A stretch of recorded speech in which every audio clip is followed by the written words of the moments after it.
hacer unas presentaciones pequeñísimas, en este caso, porque tenemos una hora, tienen que marcharse rápidamente los ponentes que nos acompañan, así que también la presentación de ellos va a hacer 2 líneas. Afortunadamente, ya sabéis que son nutridos los perfiles y las entradas en internet de todos los que están aquí con nosotros, así que voy a ser muy breve con eso.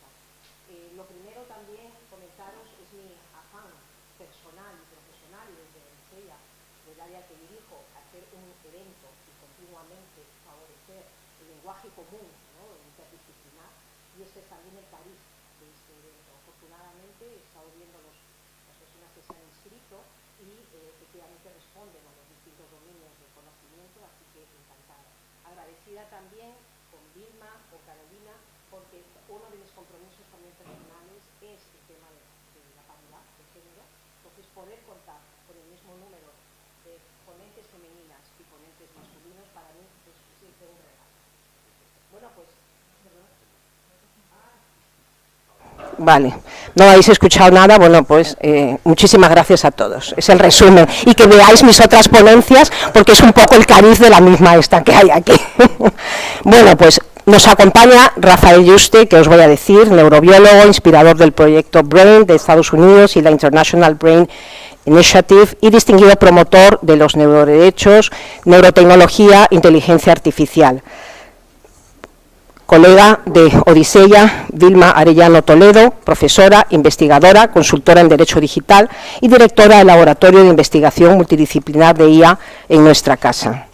Moisés Barrio Andrés, profesor de Derecho Digital, árbitro y asesor de diversos estados y de la Unión Europea en materia de regulación digital, letrado del Consejo de Estado.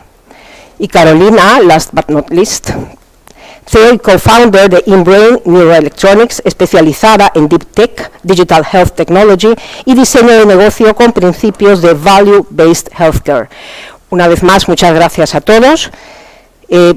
Como os decía, y actualicé también vía LinkedIn, va a estar Ángel Niño, al final hacer un pequeño cierre, unas palabras de despedida, porque está una vez más albergándonos a estos eventos, y bueno, que mejor también que Ángel Niño, pues director de emprendimiento y de innovación, que también apoyen, ¿no?, esta iniciativa, que está en línea con el Spain Neurotech, en el cual, además, un proyecto en el cual Rafa pues es uno de los líderes, ¿no?, del programa.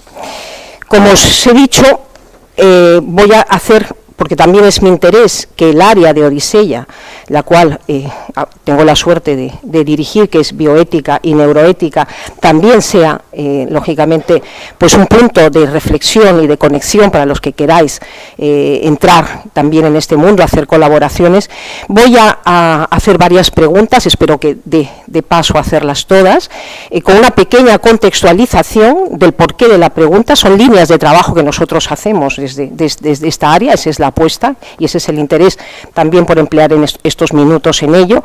Y desde luego, bueno, cada una de las personas que está aquí, de ponentes, pues van a participar en la medida en que ellos vean que es su temática, siempre pues intentando eso, ¿no?, que los tiempos más o menos se respeten entre los 4 ponentes y que pues podamos dar cubiertos varios temas a la hora de cierre.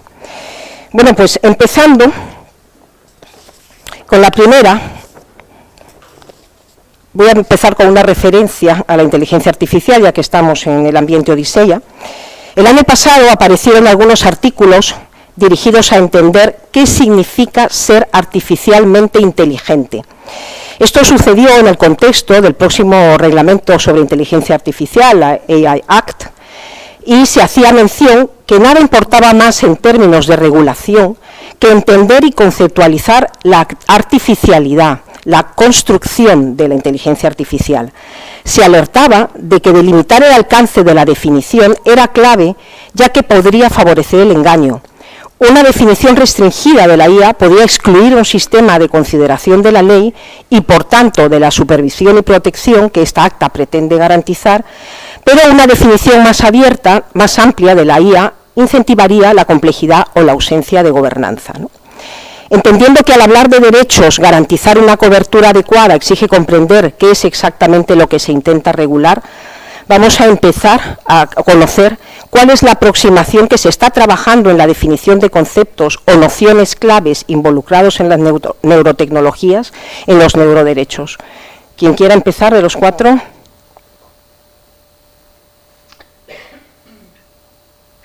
Vamos, si quieres empiezo yo, pero para concretar, me gustaría hablar de neurotecnología más que de la inteligencia artificial en general, que es un campo gigantesco, ¿no? Entonces, si quieres que vayamos por la dirección de la neurotecnología, estoy encantado de claro que sí. unas pinceladas, ¿no? Claro que sí, claro que sí. Has hecho mención al final, Rafa, claro que sí. Vale, pues mira, en unos pocos minutos, ¿no? ¿Qué es esto de la neurotecnología? Son dispositivos o métodos o técnicas que pueden ser electrónicos, ópticos, moleculares, acústicos, químicos, magnéticos, ¿no? Para hacer dos cosas: para medir la actividad del cerebro o del sistema nervioso central, el sistema nervioso en general, o para cambiarla, ¿no? Para medir o alterar la actividad cerebral, ¿no? En dos palabras, ¿no? Eso es todo. ¿Y por qué es importante esto de la neurotecnología? Bueno, pues vivimos en un mundo de una revolución tecnológica, de muchas tecnologías disruptivas, ¿no? Como que esto empieza con las computadoras digitales, el Internet, la inteligencia artificial, lo del blockchain, las técnicas de vigilancia y control, las redes sociales, el metaverso, la robótica. Bueno, pues de todas estas, la neurotecnología, en mi humilde opinión, puede ser la más seria, la más crítica, porque puede ser existencial. Porque la capacidad de entrar en el cerebro, medir las cosas y cambiarlas, puede transformar la especie humana, ¿no? ¿Y por qué digo esto? Porque el cerebro no es un órgano más del cuerpo, es precisamente el órgano que genera toda la actividad mental y cognitiva de las personas, bueno, de los animales, tanto los pensamientos, las memorias, las emociones, la planificación, las decisiones, el comportamiento entero. Todo esto sale de la actividad cerebral. Entonces, si tú puedes medirla y cambiarla, por regla de 3 puedes medir la actividad mental y cambiarla, ¿no? Esto te permite entrar con tecnología al centro de lo que es un ser humano, ¿no? Nos definimos a nosotros mismos como especie por nuestras habilidades mentales, ¿no? Entonces, por esto creo que estamos en una situación, pues una tecnología existencial, porque esto nos va a permitir no solamente entrar en el santuario de nuestra mente, sino alterarla, y de una manera precisa. Y esto al final del camino está la aumentación cognitiva mental de la especie humana, ¿no? Esto yo creo que va a ser una cosa que va a ocurrir con toda seguridad, es cuestión de tiempo, ¿no? Que vamos a acabar siendo una especie humana donde parte de nuestro procesamiento mental ocurra afuera, porque podremos tener interfaces cerebro-computadoras que nos conecten el cerebro con sistemas inteligentes exteriores, ¿no? Y esto parece ciencia ficción, pues no es ciencia ficción. Se empieza a hacer en animales el registro, descodificación y manipulación selectiva de actividad cerebral.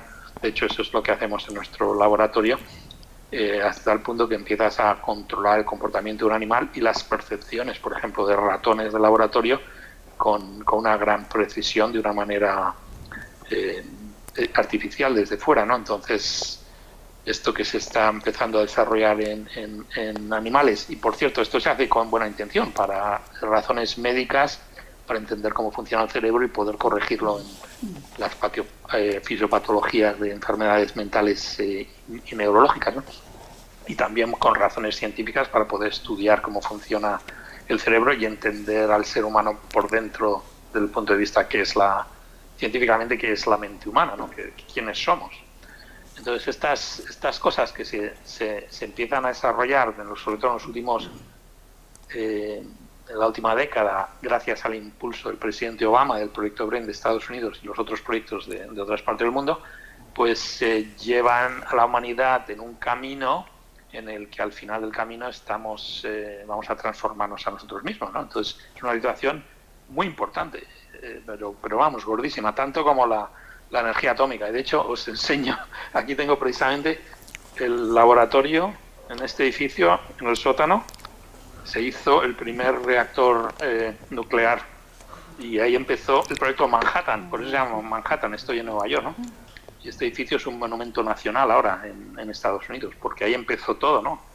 Y fueron los mismos físicos que hicieron la bomba atómica quienes levantaron la voz de alerta a la sociedad para regular la energía atómica, y gracias a su lobbying se hizo la Comisión de Energía Atómica en Viena por la ONU, ¿no? Entonces yo creo que estamos en una situación parecida, ¿no? Tenemos estas tecnologías que empiezan a despegar ahora cada vez con más potencia, con razones inicialmente clínicas y, como digo, de investigación, y que empiezan también a esparcir también por la electrónica del consumidor. Hay algunas compañías que venden ya estos dispositivos de una manera, se pueden comprar por internet, y son cosas muy importantes que tendríamos que pensarlas con mucho cuidado. Y acabo diciendo que desde nuestro punto de vista, bueno, representando a un grupo de expertos que nos reunimos aquí precisamente en el año 17, esto es un problema de derechos humanos, que estas tecnologías llegan al centro de lo que es la persona, y por eso tenemos que estudiar las consecuencias éticas y sociales de estas tecnologías desde un punto muy fundamental, que no es un punto de regulación técnica, de poner una ley por aquí y un parche por allá, no, desde el punto de vista de derechos fundamentales de la persona, porque esto define que es un ser humano. Bueno, si con eso le paso la palabra a Carolina o a quien quiera hablar. Bueno, yo no puedo estar más de acuerdo. Creo que el potencial es muy grande y la responsabilidad también.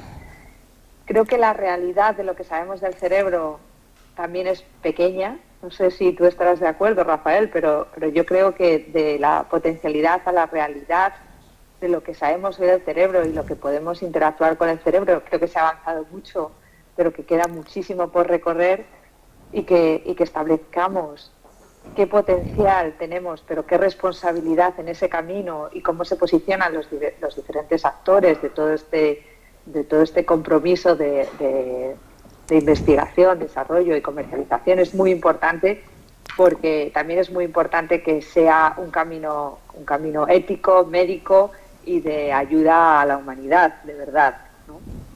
Con lo cual, en nuestro caso, InBrain desarrolla unos implantes mínimamente invasivos de un material que recibió el premio Nobel en el 2010, que es el grafeno, y que con él, gracias a este material, podemos leer señales neuronales en alta resolución y también interactuar con el cerebro, pero siempre desde un punto de vista médico. O sea, nuestra misión es restaurar la vida de las personas y llevarlas al periodo donde estaban antes de un diagnóstico clínico, ¿no?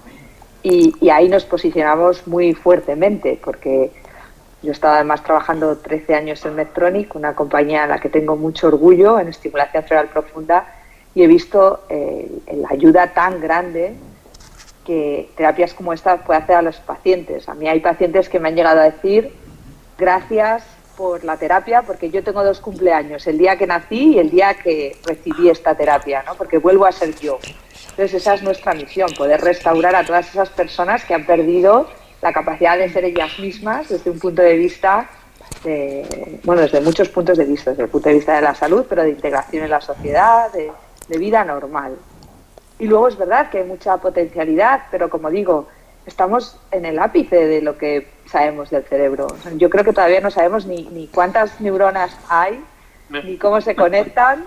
De acuerdo. Por lo cual, hablar de conectarnos al metaverso me parece que sí, que está dentro del potencial, pero también muy ciencia ficción. Yo creo que estamos en un punto mucho más realista, y que bueno, yo creo que sí que tenemos la responsabilidad de entender el cerebro para poder curarlo, porque la salud mental ahora mismo es un problema que va a empezar a ser una epidemia, las enfermedades neurodegenerativas con el envejecimiento de la población también, Parkinson, depresión, Alzheimer, bueno, depresión no es degenerativa, pero Alzheimer, todas estas enfermedades van a ser una responsabilidad social que tenemos que afrontar y, por supuesto, tenemos que tener esas herramientas como para poder afrontarlas, ¿no? Y que podamos tener una sociedad no solo que tenga una mayor esperanza de vida, pero una esperanza de vida con salud, ¿no? Que es el objetivo que tenemos. Y por tanto hay que regular estos derechos y tener esa responsabilidad desde todos los actores del ecosistema. Así que muy de acuerdo con lo que has dicho, Rafael. Vilma, Moisés. Bueno, muchísimas gracias por la invitación. La verdad que es un placer estar con todos ustedes aquí. Y bueno, de momento podemos disfrutar de estos actos. Dentro de 10 años, cuando nos vean la mente, pues nos hablaremos las conferencias y el tostón de mi intervención. Se habla mucho de la ética y la regulación. Y aquí me gustaría explicar por qué el derecho interviene y por qué la norma ética no es suficiente. La norma ética es un primer paso, sin duda, muy importante para regular, pero no es suficiente. Esto desde acá ya está resuelto. ¿Por qué? Porque cuando uno incumple una norma ética, ¿qué sucede? Cuando incumplimos una norma ética, pues acaso cometemos... Está en mute. No, estoy silenciado. Cuando incumplimos una norma ética, acaso... Vaya que se sale esto... Cometemos un pecado y podemos ir a arder en fuego eterno, pero nada más. El incumplimiento de una norma ética ni supone una multa, ni supone una pena privativa de prisión, ni supone ningún otro castigo o ninguna otra consecuencia.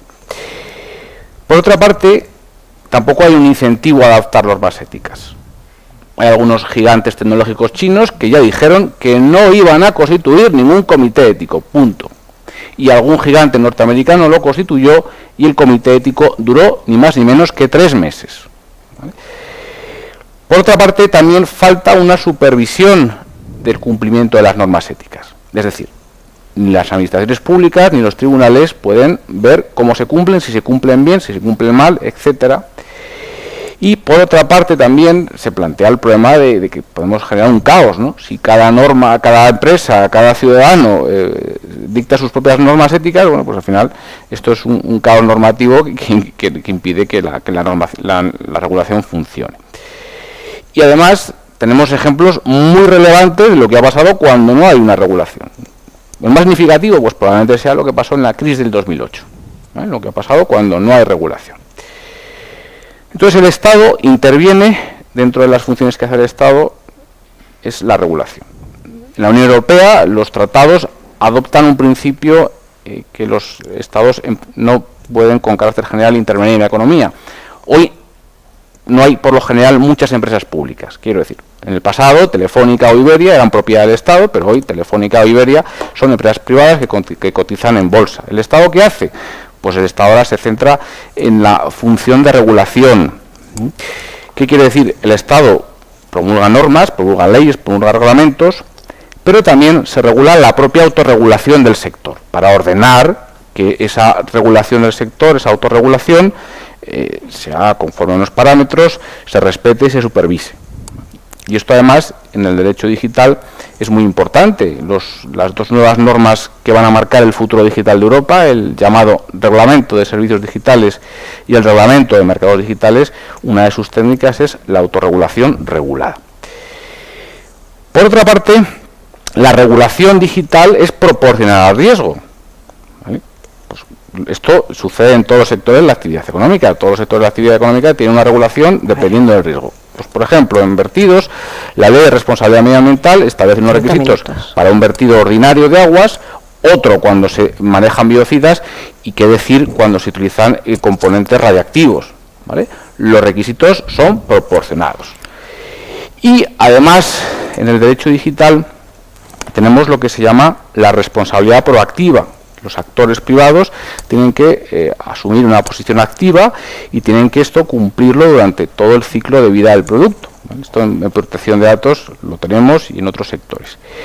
Y en definitiva lo que la regulación busca es un equilibrio entre los derechos del sector privado, de las empresas a innovar, pero por otra parte hay que respetar los derechos de los ciudadanos. Porque al final, con los neuroderechos, lo que se quiere hacer es una primera línea de defensa para salvaguardar la esencia del ser humano. Entonces, es un tema muy importante porque, como luego supongo que seguimos debatiendo, los neuroderechos afectan a la propia esencia del ser humano. Los neuroderechos protegen las actividades de lectura, pero también de escritura de los cerebros, ¿no? El profesor Yuste es uno de los científicos mundiales que sabe programar el cerebro de ratones, con lo que eso supone a nivel de sesgos, ¿no? Ahora, cuando leemos un medio de comunicación, vemos una noticia, sabemos identificarla, la fuente, y podemos calibrar esa fuente si nos ofrece solvencia, si tenemos sospechas, si es un bulo, o podemos identificarlo. Claro, con la neurociencia va a permitir que esos pensamientos directamente se implanten en los cerebros y el propio ser humano no sea consciente de esos pensamientos, ¿no? Entonces eso abre unos retos inéditos que afectan a la esencia del ser humano y por eso el derecho tiene que regularlo, ¿no? Luego veremos cómo lo puede regular. Y hasta aquí lo dejo para que podamos seguir con el debate. Muchas gracias. Sí. Vilma, por favor, si quieres decir algo, de todas maneras, ya después intentamos cambiar la dinámica porque ha pasado media hora ya. Vale, muy bien. Pues muy buenas tardes a todos. Yo voy a destacar solo 3 o 4 ideas, justamente para ajustarnos con el tiempo. Primero, quería destacar mucho la labor del profesor Yuste a nivel mundial, porque es poco sí, que vengas y eso, ya ahora cuando termine ella le doy unos minutillos. Sí. Que suceda muchas veces que sean los propios científicos los que nos alerten a los juristas de las cosas que van a suceder y de lo que tenemos que tratar de tutelar, ¿no? Me parece que el haber hecho todo un trabajo con el proyecto BRAIN para introducir esta noción de neuroderechos y decirnos a los juristas que había que regular, es una labor importantísima, ¿no? No quiere decir que no haya también gente desde el ámbito del derecho que se haya preocupado por todas estas cuestiones. Pero como diría Bertrand Russell, los problemas de la inteligencia artificial se solucionan aplicando más inteligencia.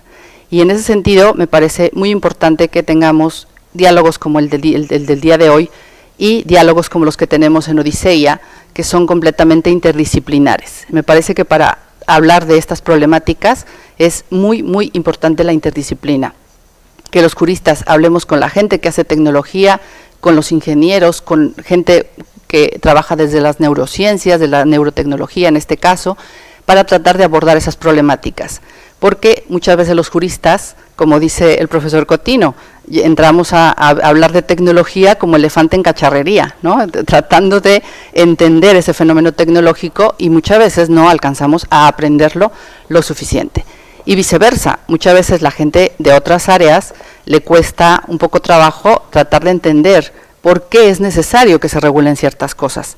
Estando muy de acuerdo con el profesor Barrio, es importantísimo que haya una regulación porque la ética muchas veces no alcanza y no es suficiente para determinar algunos valores universales y para proteger sobre todo a la persona y poner a la persona en el centro, que es un poco también la idea que digamos que sustenta y que establece la Unión Europea.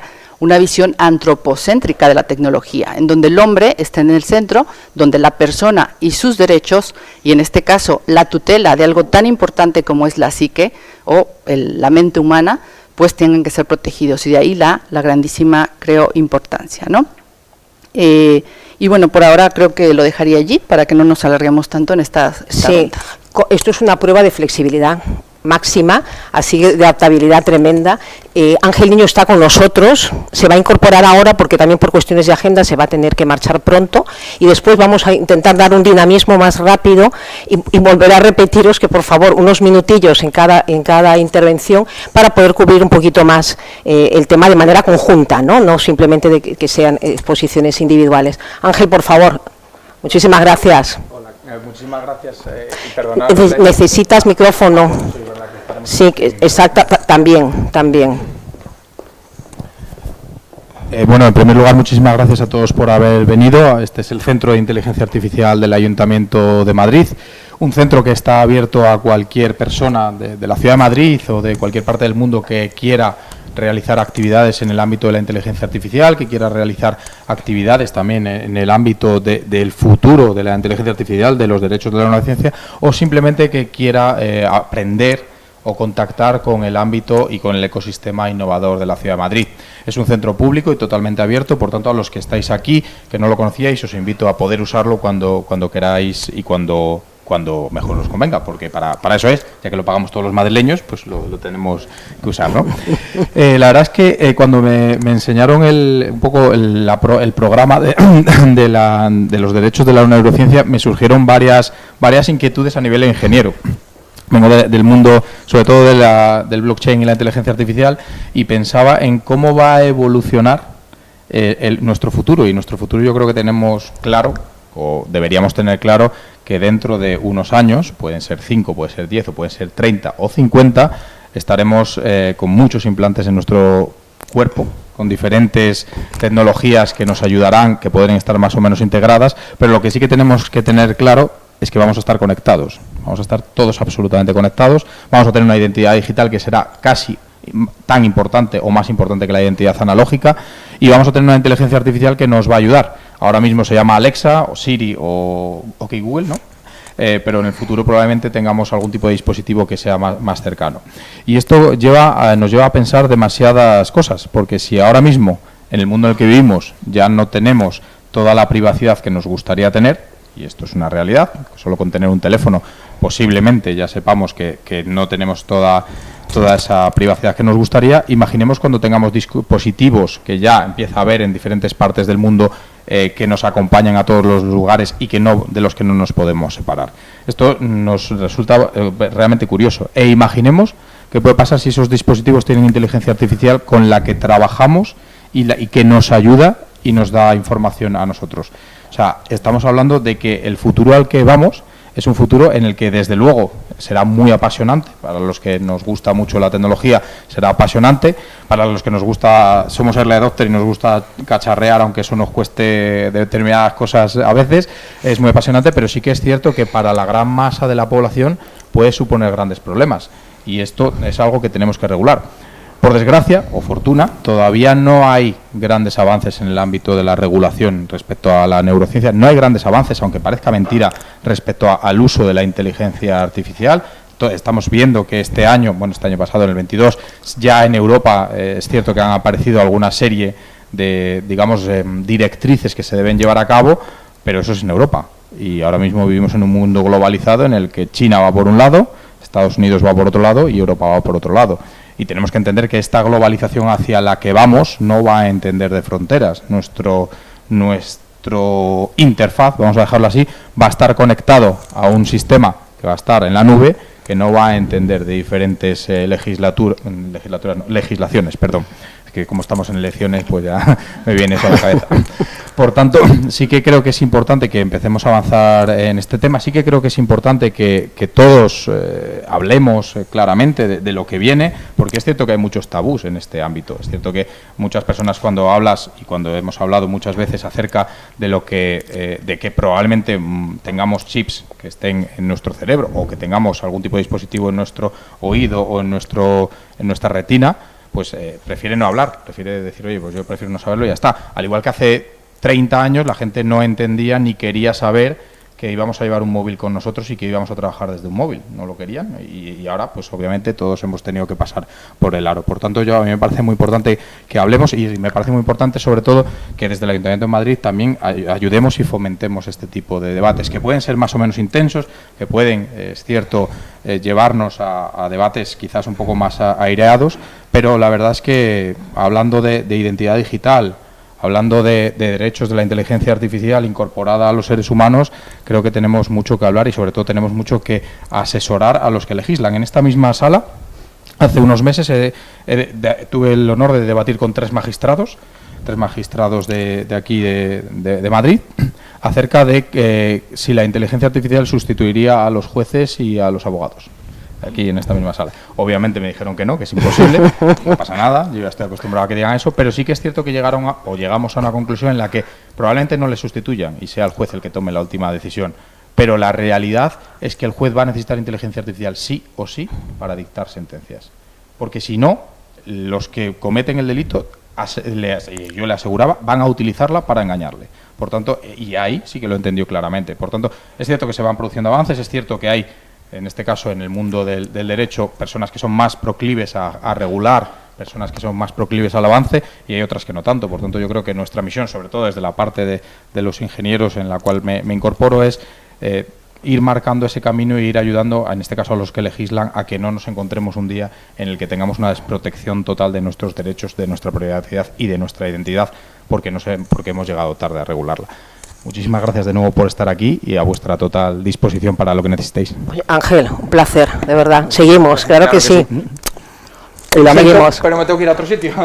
Pero sí que quería estar con vosotros para poder hablar. Nada, muchísimas gracias. Tú, porfa. Pues voy a intentar. Estoy en mute, estoy bien. Entiendo yo que estoy bien. ¿Me escucháis? Voy a intentar, porque queda, a ver, pues fijaros, voy a intentar leer titulares de lo que yo quería aportaros y de las preguntas titulares. Muchas las ha tocado ya el panel, pero sí a quien pueda y después quiera ir cogiendo con pinzas estas aportaciones del área, os agradecería. A ver, efectivamente, y además ya digo, está muy relacionado con cosas que se han tocado. Efectivamente, en una entrevista en 2021, ¿no?, a Senén Barro, Rafa Yuste le comentó, ¿no?, que teníamos un 5% raspadillo en conocimiento del cerebro, ¿no? Eso en el 2021. Entonces, si verdaderamente lo importante en la regulación también son las consecuencias y los efectos, ¿cómo se va a ir abordando algo clave como son esos efectos y consecuencias cuando además en el tema sanitario, en el tema de salud, y así sabemos, ¿no?, es un sistema complejo adaptativo, y los efectos pueden producirse no solo a corto, sino a mediano y largo plazo, ¿no? Esa sería una primera pincelada. Segundo, ¿cómo vamos de tiempo? Porque efectivamente tratamos cuestiones como libertad cognitiva, sentido del yo, identidad, agencia, privacidad mental, integridad mental, continuidad psicológica. ¿Cómo vamos de tiempo? Yo incluí en la publicidad de este evento que la convergencia tecnológica y su retroalimentación continua con la ciencia básica, pues ¿qué es lo que hace? De alguna manera algo exponencial también, ¿no? Yo sí que, quizá porque vengo de la tecnología, porque vengo de la ciencia, sí que creo que muchas veces ese giro exponencial que dan los inventos, cómo nos va a tocar realmente adaptarnos, ¿no?, en nuestro ritmo biológico a todo esto que se presenta como acceso, recopilación, compartición, manipulación de la información de la mente y el cerebro. Cuarta cosilla, efectivamente, como bien han comentado también por aquí, Moisés, efectivamente, y esto también lo habló en su día, y a mí me encanta además esa participación de Yenka, ¿no?, gran neuroeticista, además colaborador también con Rafa, defensor de los derechos neuronales. Él explica una distinción muy interesante entre la amplitud y digamos lo estrecho, ¿no?, de la definición que hablaba yo al principio, diciendo de que efectivamente que la recurrencia, por ejemplo, en la historia de ideas de conceptos como libertad de pensamiento, libertad de creencia, es quizá una acepción que ha formado parte siempre del pensamiento filosófico y jurídico, ¿no?, en algo mucho más amplio, ¿no? Entonces, en este sentido, ya ha explicado Moisés muchas de las diferencias entre lo ético y lo jurídico, y verdaderamente hasta qué punto realmente también nos va a ayudar a encontrar quizá, o no, en ese trabajo, como también ha mencionado Rafa, que estamos en términos científicos trabajando en aproximaciones genéticas, moleculares, morfológicas, fisiológicas del cerebro, pero no hay todavía una interacción de todos estos campos, ¿no? Cómo cruzar ese puente nos va quizá a permitir o avanzar un poco más en el conocimiento también cerebral, ¿no? Luego, dos cosas que yo creo que son también muy, muy interesantes. La primera, ¿dónde está el límite? Porque los que hacemos tecnología debemos tener siempre en mente que tiene su impronta sobre la cultura. Entonces, debemos estar alerta ante cambios más sutiles de mapeo y modificación cerebral que ya ocurren. Sin duda, me he quedado con la palabra de Rafa, que ha comentado existencial, con lo de las tecnologías, pero debe haber dicotomías como no invasivo, invasivo, intracraneal, o lo que en la línea que tú comentas, o verdaderamente debemos estar monitoreando lo que desde ya estamos entendiendo que hay, desde luego, y sin duda, como lo he colocado aquí, también tecnología que ya impacta en nuestra vida emocional, en nuestros procesos cognitivos, en nuestro condicionamiento, al ser más capaces de analizar e influirnos, ¿no? Entonces, ¿qué debemos hacer? Y por último, efectivamente, ¿qué hacemos con lo neurodivergente? En esta época donde a través también de la inteligencia artificial estamos alertando, ¿no?, para bien, de la personalización, cómo verdaderamente nos planteamos el abordaje de la protección de derechos, que muchos son colectivos minoritarios. Y la última en relación a ello, ya digo, son ideas muy generales, y poder ir contestando a las que veáis oportunas. El año 2001, la reunión anual de International Neuroethics Society se tituló La justicia social en el centro. Todos sabemos lo que significa también esto, ¿no? Entonces, de alguna manera, cerebro y mente son dimensión, como se ha comentado, fundamental del ser humano, por lo que la validez de los derechos neuronales trasciende la legislación estatal. En ese sentido, conocemos la posición pionera mundial de Chile, ¿no?, en el tema de los neuroderechos. Esto es un empuje a que actores claves, como bien ha dicho Carolina, influyentes, también se movilicen. Cómo fomentar aquello, la adopción del proyecto de la neurotecnología de derechos humanos del Consejo de Derechos Humanos de las Naciones Unidas, es un paso definitivo. Pues yo os abro todo esto, que es un poquillo simplemente haber puesto nuevamente un foco en muchas de las cosas que ya se han comentado. Gracias. Por favor, Vilma. Pues yo tomaría de aquí, bueno, es que todas las cosas que has comentado, hay algo que decir de ellas, ¿no? Son, por favor, súper importantes, pero yo me quedaría con dos principalmente. Una es cómo vamos de tiempo.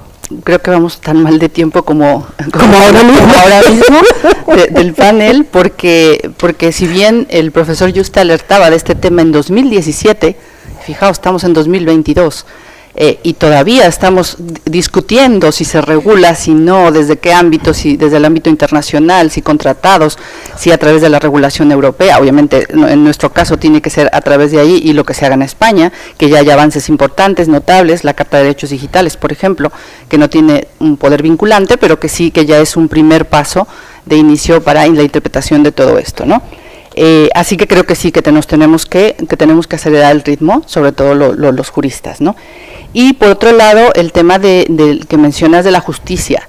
La Universidad de Harvard hizo un estudio en donde analizó los principios éticos de muchísimos países del mundo, de todas las regiones, y el principio de justicia era el único que aparecía en la totalidad de los documentos, que implica, obviamente, igualdad, no discriminación, diversidad, inclusión, etcétera. Así que me parece que eso es algo importante de destacar, porque quiere decir que en el mundo entero sí estamos conscientes de que por lo menos ese principio habría que cumplirlo, pero que evidentemente tiene que llevarse al ámbito del derecho positivo mediante una cierta normatividad.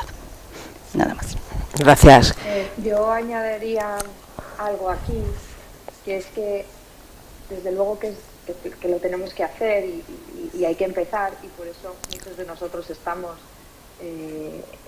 ya en ello, pero también hay que decir que hay muchas cosas que existen. O sea, si yo tuviera ahora el sistema más inteligente de descodificación neuronal y lo quisiera implantar en un paciente a nivel comercial, no podría.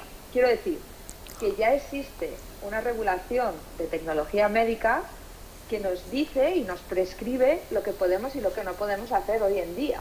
Es decir, todos los algoritmos de inteligencia artificial tienen que estar supervisados y testeados en un ensayo clínico que produzca una efectividad y una seguridad en una patología determinada, y por ahora además solo se pueden utilizar algoritmos, y ahí están publicadas hace unos meses las Good AI Practices de la FDA, que dicen que esos algoritmos tienes que saber exactamente lo que van a hacer, tienes que haberlos probado, como digo, en un ensayo clínico para que sean seguros y efectivos, y no pueden actuar solos. O sea, no puedes utilizar el supervised learning, o sea, tienes que cumplir con unos requisitos muy determinados, con lo cual, a medida que vayamos conociendo el cerebro y que vayamos implementando estos algoritmos y que podamos hacer más cosas, también podemos ir regulando. Quiero decir que hay cierta prisa por establecer las bases,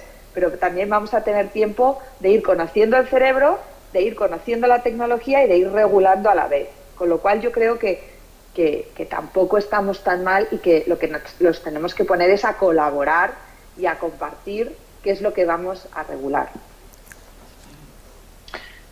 Yo quería hacer la precisión que en realidad hay dos tipos de neurotecnologías. Unas que necesitan neurocirugía, que son implantables, y estas, como ha dicho Carolina, están completamente cubiertas porque están incorporadas dentro de los procedimientos de dispositivos médicos, ¿no? Y estas no nos preocupan. Pero las que sí nos preocupan son las que no requieren neurocirugía, las no implantables, que se llevan encima de la cabeza, como puedes tener un casco, una diadema, una gorra, una pulsera, por ejemplo, en la mano, ¿no? Y estas las compras en Amazon.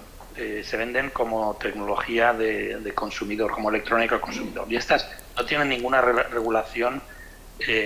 Y os puedo comentar algunos estudios que hemos hecho de 24 compañías estadounidenses que os pondrían los pelos de punta de cómo, en qué tipo de condiciones adquieren estos datos, ¿no? Entonces, yo enfocaría el fuego no a las tecnologías, como digo, implantables. Como ha dicho Carolina, estas tienen una canalización dentro de la regulación médica, sino a las no implantables, y estas son las que pueden ser de verdad transformativas para la humanidad, ¿no? Y la otra cosa que quería decir es que no estamos hablando de ciencia ficción. O sea, es cierto que no entendemos cómo funciona el cerebro, pero parece cada vez más posible que interaccionar con el cerebro, con neurotecnología, es mucho más fácil de lo que nos imaginábamos, ¿no?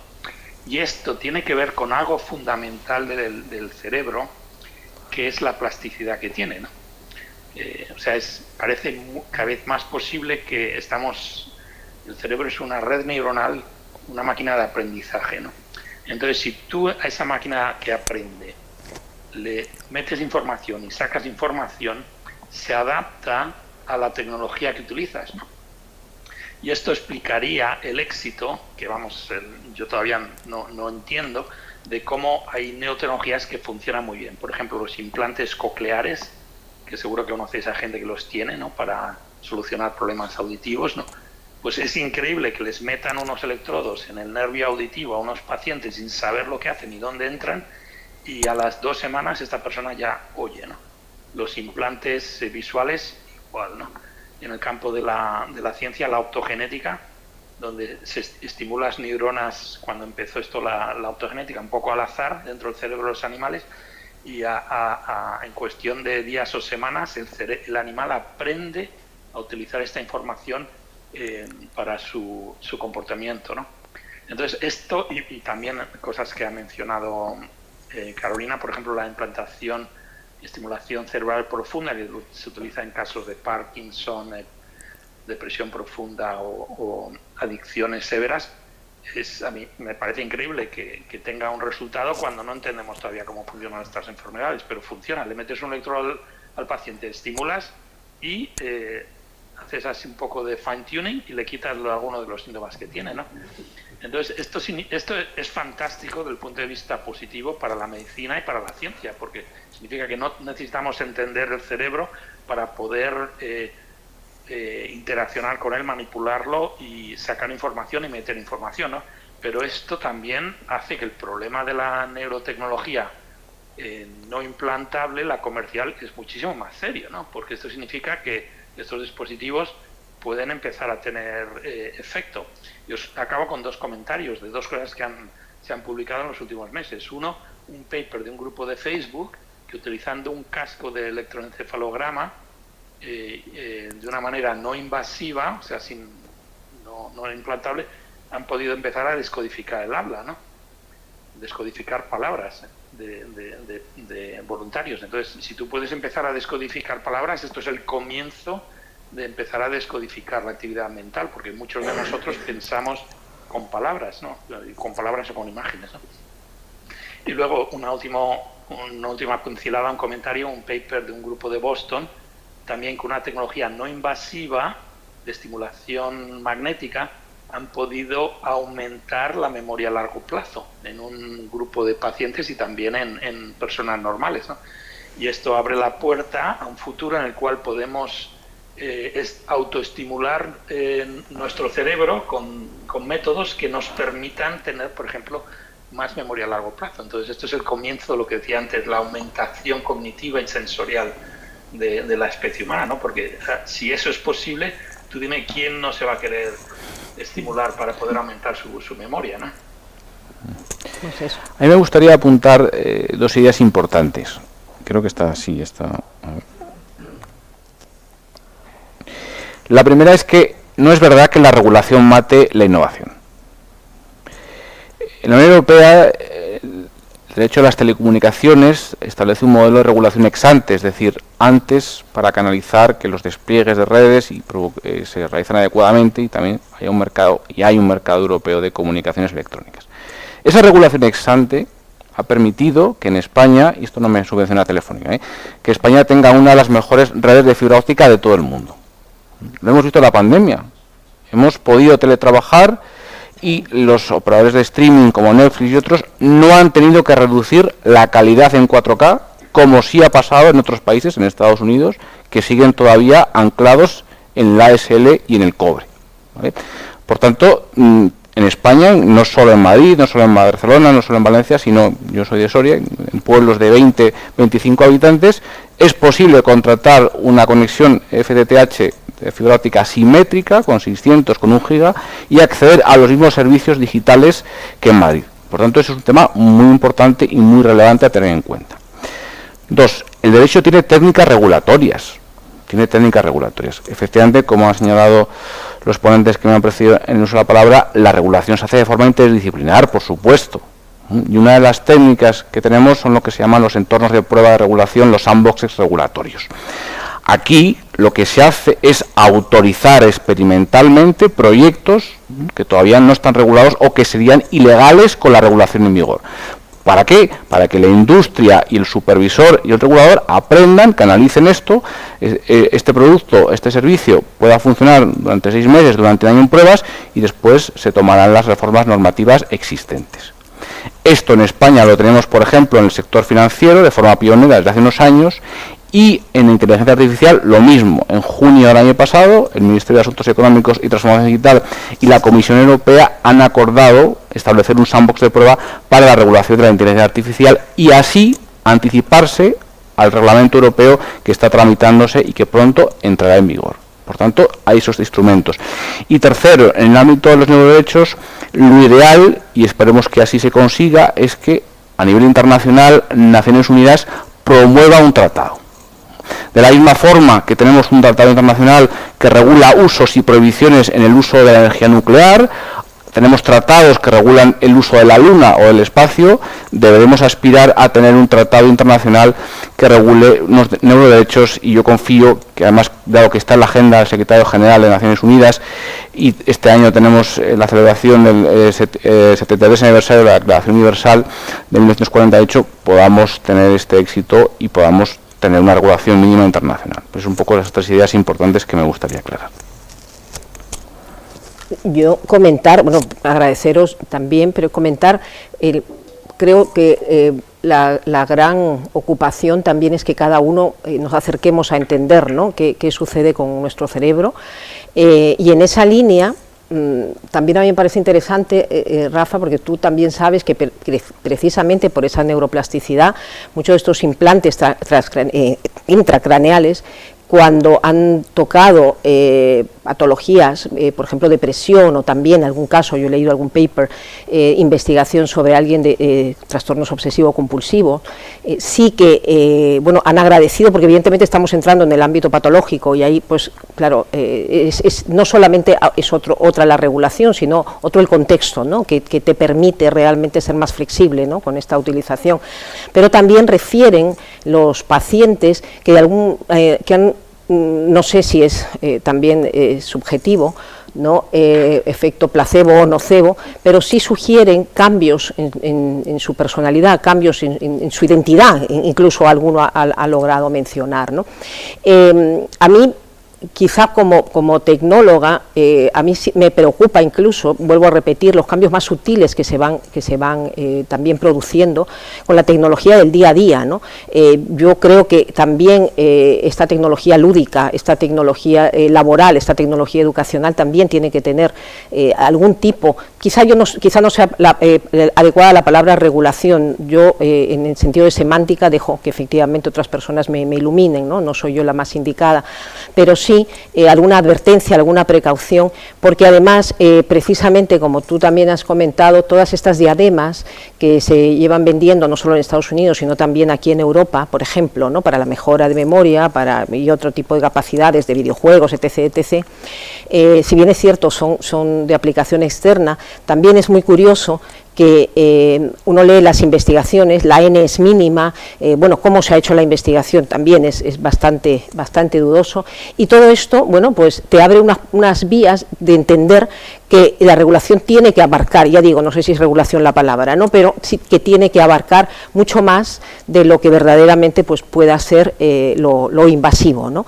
Y luego, con respecto a los sandbox, sí me gustaría decir, porque yo he escuchado en varias reuniones aquí en España que los sandbox de Reino Unido y de Estados Unidos deberían servir de ejemplo a los europeos, porque efectivamente es una fase experimental y que, según yo ya digo, no tengo digamos, experiencia directa, pero sí he escuchado en varios ambientes que deberían servir aquellos dos países como referencia para permitir un poquito más ese brainstorming más abierto y que desde allí realmente sea un paso más a la innovación, un poco porque al final estamos hablando de cosas globales y puedan realmente competir, ¿no?, con otros mercados. No sé si tenéis un par de palabras para los comentarios.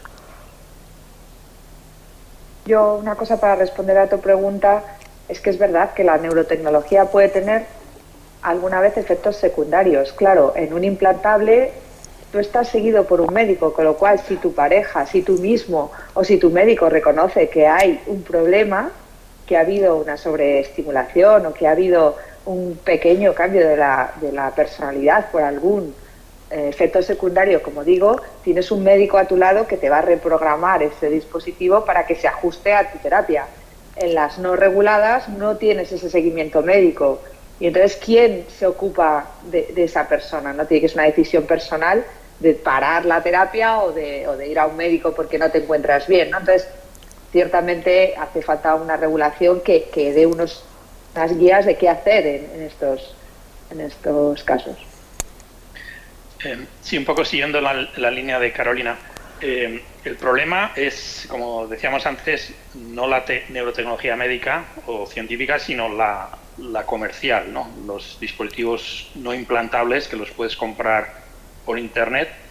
Y comentaba antes que, para un poco clarificar cómo es la situación actualmente, hemos estudiado los contratos con los clientes de 24 compañías de neurotecnología de Estados Unidos y Canadá. Y estos son los contratos que tienes que decir que sí, es toda la letra pequeña, páginas y páginas que tienes que decir que sí para encender el dispositivo o para echar a andar el programa, ¿no?, que nadie lee, ¿no? Bueno, pues de las 24 compañías, en todas las compañías, el usuario accede a que la propiedad de sus datos cerebrales pertenecen a la compañía. La compañía puede destruirlos, puede descodificarlos, puede venderlos, puede hacer lo que quiera, ¿no? Y en la mitad de las compañías, si el usuario quiere acceder a sus propios datos cerebrales, tiene que pagar a la compañía. O sea, la compañía los tiene como en rehén, ¿no? Esto es lo que ocurre si no hay regulación. Las compañías, es el salvaje oeste, todo es mío, ¿no? Entonces, esta es una situación, como digo, muy preocupante, porque no estamos hablando de ciencia ficción. Algunas de estas compañías, como digo, están empezando a descodificar el habla. La descodificación de imágenes se ha hecho ya desde el año 2008, ¿no? Entonces, si extrapolas y ves el futuro en una ausencia completa de regulación, pues imagínate, ¿no?, dónde vamos abocados. Entonces, la posición nuestra es precisamente aplicar el modelo médico, que se considere toda la neurotecnología, sea invasiva o no, sea implantable o no, como dispositivos médicos, y que pasen por el aro de la regulación médica, donde haya expertos como los que regulan los medicamentos, que regulan los dispositivos médicos, que hacen esto y pueden ver si estos dispositivos tienen riesgo para la ciudadanía o no, ¿no? Y esto es precisamente lo que se está intentando hacer en Chile, aplicar el modelo médico no solo a las neurotecnologías médicas, sino también a las comerciales, ¿no? Entonces, un poco la postura nuestra es que el cerebro no se toca, ¿no? No, como digo, no es un órgano más del cuerpo, es el órgano que nos hace lo que somos, ¿no? Y tendríamos que protegerlo, una línea en la arena que ahí no se entra, a no ser que tengas una buena razón, por supuesto con el consentimiento de la persona y una razón médica, una razón científica, ¿no? Bueno, la aclaración del tema del sandbox. Precisamente, además he tenido la fortuna de participar en la elaboración del sandbox europeo. Europa ha sido el promotor de esto. El sandbox no es ni más ni menos que conceder, una síntesis muy resumida, una autorización experimental para probar productos, nada más. Entonces, eso depende de que la industria plantee los proyectos y los haga aquí. Entonces, no es que haya sandbox mejores o peores, simplemente es una forma de permitir productos que serían ilegales conforme a la normativa o que no están regulados, ¿vale? Entonces, es una cosa que se está extendiendo por todo el mundo porque es una técnica regulatoria muy buena, porque al final permite aprender a todos, al regulador, al regulado, etcétera. Y luego, a nivel de regulación, la evolución normativa va a venir diferenciando dos cosas. No es lo mismo aplicar un dispositivo de neurotecnología para curar enfermedades, que es un dispositivo médico y por tanto seguirá el camino de la legislación de productos médicos y la supervisión que hay en Europa a través de las autoridades nacionales y la europea de productos médicos, eso está claro y seguirá por ahí, que el mejoramiento humano.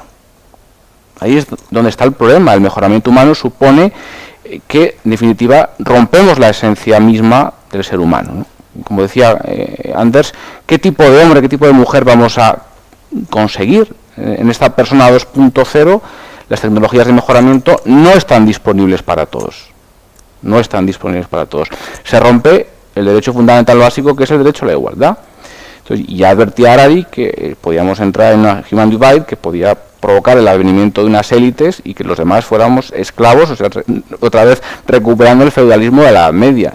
Esta segunda aplicación de las neurotecnologías plantea serios interrogantes que, insisto, es que ponen en tela de juicio el ser humano como tal, el principio de igualdad, pero es que incluso la propia democraticidad de las sociedades, ¿no? Entonces, hay que distinguir ambas aplicaciones y la regulación será muy distinta en uno y en otro caso. Vilma, no sé si quieres decir algo. Sí. Yo, bueno, pues Rafa ya se ha desconectado. Muchas gracias a él, Carolina, lo mismo.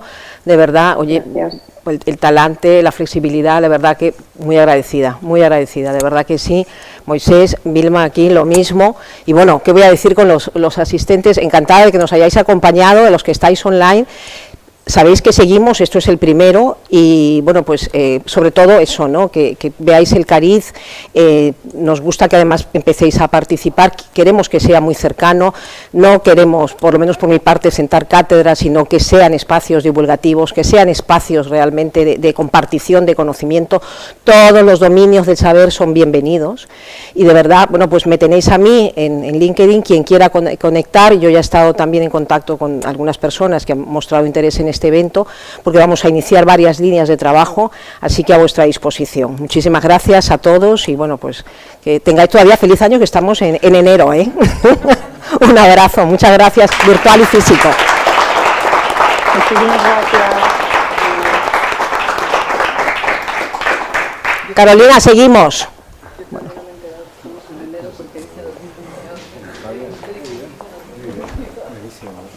Es que te puse, pero sí, mira,